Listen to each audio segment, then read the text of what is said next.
Aujourd'hui est la journée mondiale de la lutte contre la rage. Nous espérons que vous nous avez suivis. Si ce n'est le cas, nous vous conseillons vivement de partir sur Internet et de revoir cette émission, cette tranche de temps avec le docteur Techi Sopi, médecin-chef du centre antirabique de l'INHP, et c'est dans le cadre de notre rubrique Santé. Alors, c'est effrayant, c'est effarant de réaliser qu'on en meurt. Il n'y a pas de traitement. Pas du tout. C'est simplement de la prévention jusqu'à ce jour qui est possible. Le fait de se faire lécher par un animal contaminé, de se faire mordre ou de se faire griffer. Donc, je pense que tout le monde réalise l'importance de préserver sa vie et celle des personnes que l'on aime. Comment est-ce qu'on vient vers vous pour le faire? Pour le faire, nous sommes à l'INHP, à l'Institut national d'hygiène publique, précisément au centre antirabique.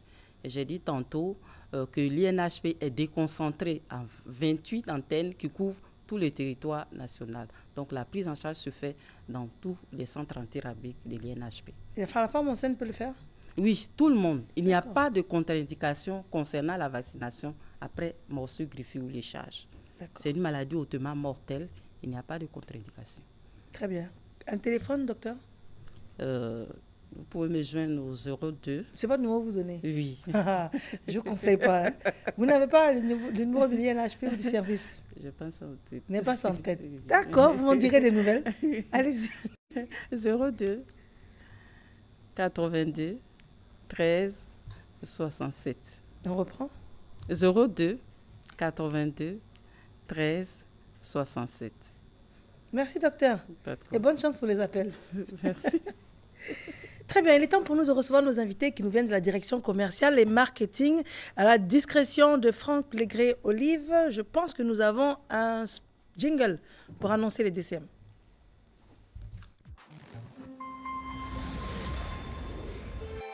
RTI 1, la chaîne qui rassemble.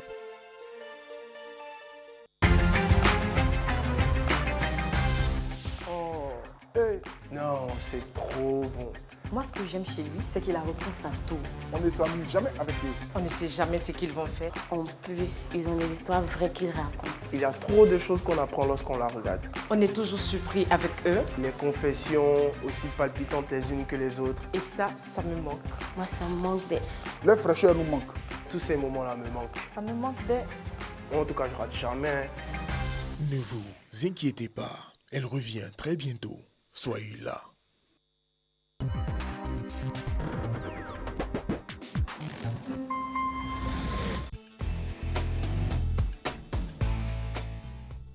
Monsieur Sébastien Gueye, notre invité. Monsieur, bonjour. Bonjour. Vous êtes traducteur-interprète, commissaire général de la JTC. Oui. JTC, qu'est-ce que c'est? C'est la journée internationale de la traduction et de l'interprétation de Côte d'Ivoire.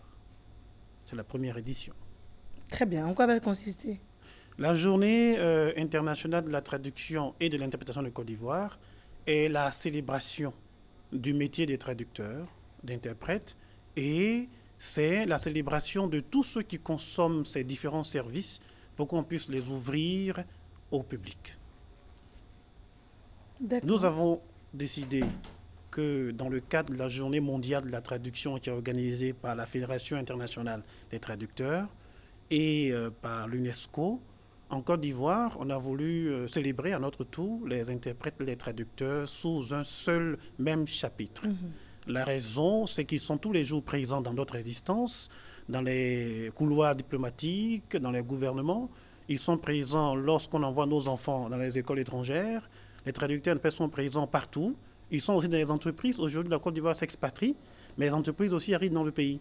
Et c'est grâce aux interprètes que le tourisme, que l'investissement, que toutes ces choses qui font qu'il y a la croissance, qu'il y a le développement, qu'il y a tout ce qui est beau et tout ce qui est bien se développe. Et on a envie aujourd'hui de leur dire, arrêtons-nous un moment pour fêter le 30 septembre lors de la Saint-Jérôme, notre fête, la journée.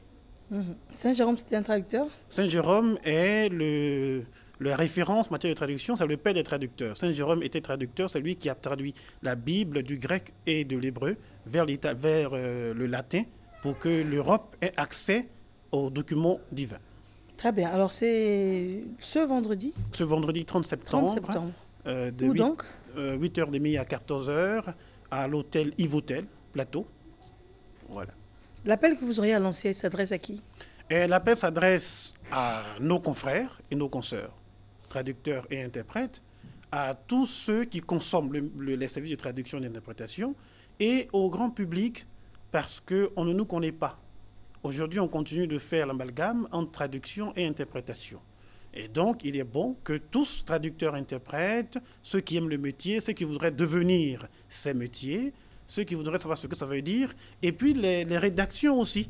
De plus en plus en Europe, les grandes rédactions ont commencé à instituer un service de traduction dans le cadre des reportages institutionnels, des reportages d'entreprise. Donc, tous les corps de métier et toutes les entités organisées sont priés de venir avec nous, participer à cette journée pour qu'on puisse célébrer les gens de ce métier et ceux qui le consomment. De 8h30 à 13h, ce vendredi 30 septembre, à Yvotel Plateau. À Yvotel Plateau. On vous joint comment, monsieur? Le 22 48 74 30, le 22 48 74 30, le 22 44 50 79. On peut reprendre, monsieur? Le 22 48 74 30 et le 22 44 50 79. Merci à vous. Mais je vous en prie. Et je voudrais, avant de partir, vous donner votre carton. Merci beaucoup. Je vous remercie infiniment.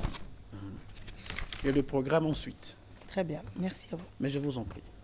Monsieur Armand Desamours est avec nous. Monsieur, bonjour. Bonjour, madame. Nous parlons, vous invitez, c'est une invitation que vous lancez, bien sûr, à l'endroit des nouveaux bacheliers, oui, en ce qui concerne la rentrée académique à l'ESMA. Oui, rentrée académique à l'ESMA, rentrée académique 2016-2017, c'est bien sûr le lundi 3 octobre pour respecter les normes ministérielles. Mais avant, l'école de spécialité multimédia d'Abidjan voudrait inviter tous les nouveaux bacheliers, je dis bien tous les nouveaux bacheliers, à se rendre à l'école de spécialité multimédia d'Abidjan. Depuis lundi, nous avons ouvert nos portes. Donc, ils viennent à l'école de spécialité multimédia d'Abidjan, munis de leur collante. Ils viennent avec leur collante pour opérer ensemble le choix de leur filière en attendant l'ouverture de la plateforme d'orientation. On l'a dit, les nouveaux bacheliers sont reçus à l'ESMA. L'ESMA reçoit les affectés de l'État. Ça, je voudrais insister là-dessus. L'ESMA reçoit les affectés de l'État. Et donc, tous ces nouveaux bacheliers doivent se rendre à l'ESMA, munis de leur collante, pour ensemble opérer le choix de leur filière avec nos différents conseillers. Et puis, ce que je voudrais dire également, c'est qu'à l'école de spécialité multimédia d'Abidjan, nous formons en journalisme, en production audiovisuelle, en création digitale, en marketing. Et puis, n'oubliez surtout pas que nous avons aussi des programmes pour les travailleurs. Mais cette semaine est dédiée aux nouveaux bacheliers de Côte d'Ivoire, quel que soit l'endroit où ils se trouvent, qu'ils soient au sud, au nord, à l'est, à l'ouest, au centre.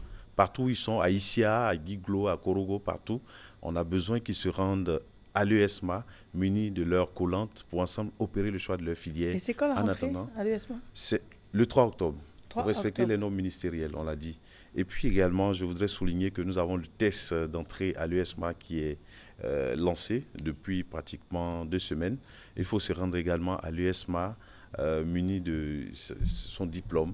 Le test, c'est pour les travailleurs. Le test, c'est pour des personnes qui ont déjà fait des diplômes ailleurs, un BTS ou encore une licence. C'est pour aussi les nouveaux bacheliers.